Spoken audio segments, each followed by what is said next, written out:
சீரியல்களின் full எபிசோடுகளை Sun டிவியில் ஒளிபரப்பான உடனே எக்ஸ்க்ளூசிவாக சன் நெக்ஸ்டில் மட்டும் ஃப்ரீயா பாருங்கள். அல்லியும் விழவிடாம காப்பாத்துறவன் தான் ஒரு குடும்ப தலைவன்.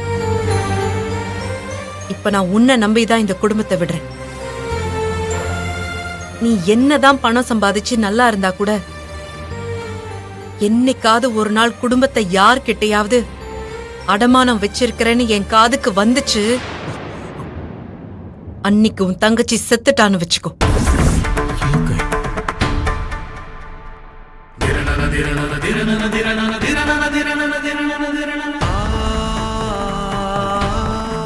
நம்ம அப்பா சொன்னதுதான் நான் இப்பவும் சொல்றேன். நம்ம யாருக்குமே அடிமையா இருக்க கூடாது.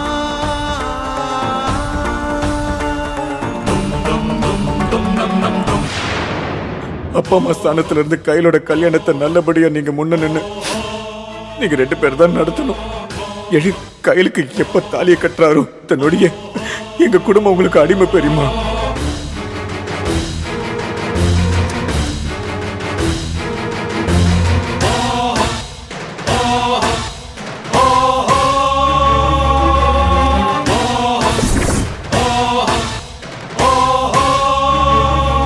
மூர்த்தி, மூர்த்தி, நான் உன்கிட்ட தான் பேசிட்டு இருக்கேன். நம்ம குடும்பம் தான் நம்மளோட அடையாளம். அது நம்ம அங்கீகாரம். உயிரே போனா கூட அதை நம்ம விட்டுறக்கூடாது. இது உன் தாரக மந்திரம். உன் மனசுலயே வச்சுக்க.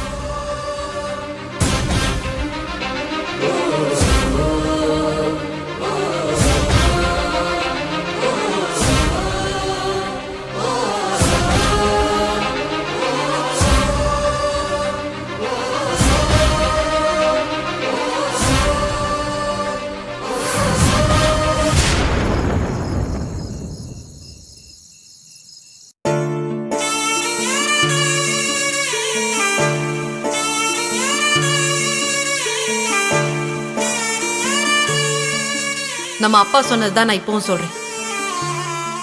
நம்ம யாருக்குமே அடிமையா இருக்க கூடாது. நம்ம குடும்பம் தான் நம்மளோட அடையாளம். அது நம்ம அங்கீகாரம். உயிரே போனா கூட அதை நம்ம விட்டுறக்கூடாது.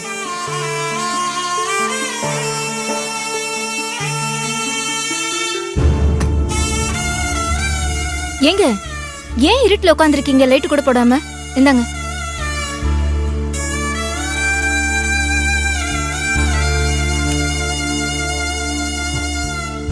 அனு எங்க? அவ ஆனந்தி கூட நல்லா அசந்து தூங்குறா. பாதி தூக்கத்துல எழுப்புனா அழுவாலேந்து அங்கே படுக்க வச்சுட்டேன். குடிங்க, கையிலே வச்சிருக்கீங்க.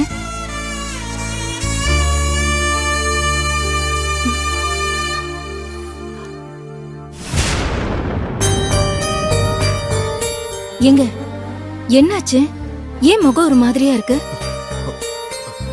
என்னங்க, அழுதீங்களா? இல்ல, அதெல்லாம் ஒண்ணு இல்லையே. ஏங்க, பொய் சொல்லாதீங்க. உங்க முகம் எப்ப எப்படி இருக்கும்னு எனக்கு தெரியாதா? லைட் ஆஃப் பண்ணிட்டு இருட்டுல உட்காந்து இவ்வளவு நேரம் அழுதுருக்கீங்க.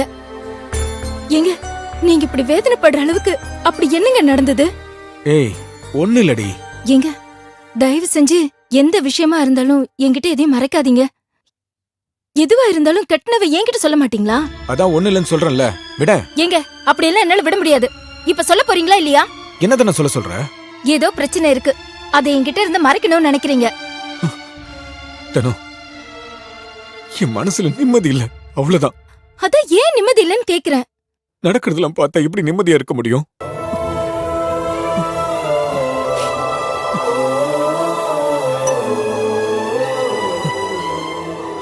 எங்க அப்பா கூட பிறந்தவங்க எல்லாம் எங்களை சொந்தமா நினைக்க வேண்டாம்.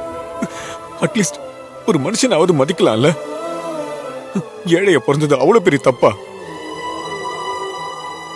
அத்தைய நினைச்சா கூட எனக்கு பெருசா வலிக்கல. ஆனா என் பெரியப்பனை பத்தி யோசிக்கும் போதுதான் அழுகையா வருது. என் தம்பி தங்கச்சிங்க அவருக்கு என்ன பாவம் பண்ணாங்க? ஆனந்தி டாக்டர் ஆகக்கூடாது, அன்பு போலீஸ் ஆகக்கூடாதுன்னு அவங்களோட எதிர்காலத்தை அழிக்க துடிக்கிறாரு. எந்த இடைஞ்சல் இல்லாம கையிலோட கல்யாணம் நல்லபடியா நடக்கணுன்றதுக்காக தான் அவரு என்ன சொன்னாலும் நானும் சரின்னு சொல்லிதான் தலையாடிட்டு இருக்கேன்.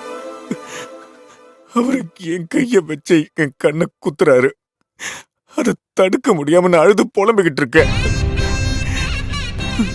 மன்னிக்க முடியாத அளவுக்கு என் தங்கச்சி கையிலுக்கு துரோகம் பண்ணிக்கிட்டு இருக்கேன். நான் ஒரு பாவி, நான் பாவி. என்னங்க இது? பாவி. ஏங்க என்னங்க இது? ஏன் இப்படி எல்லாம் யோசிக்கிறீங்க திடீர்னு?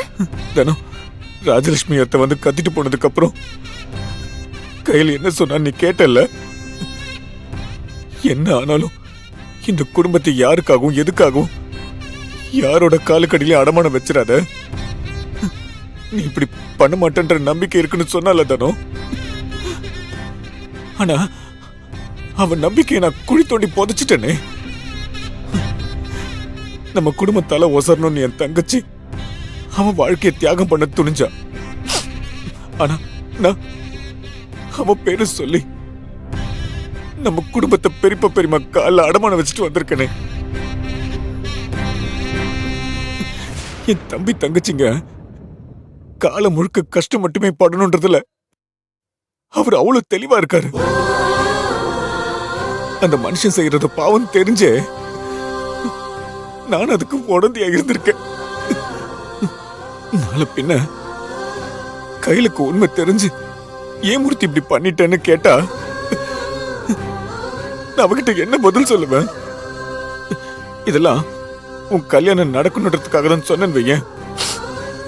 அவ என்ன எவ்வளவு கேவலமா பாப்பா.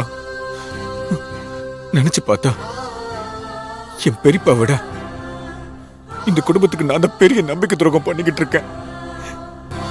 இந்த பாவத்துக்கு எனக்கு மன்னிப்பே கிடையாது தானோ.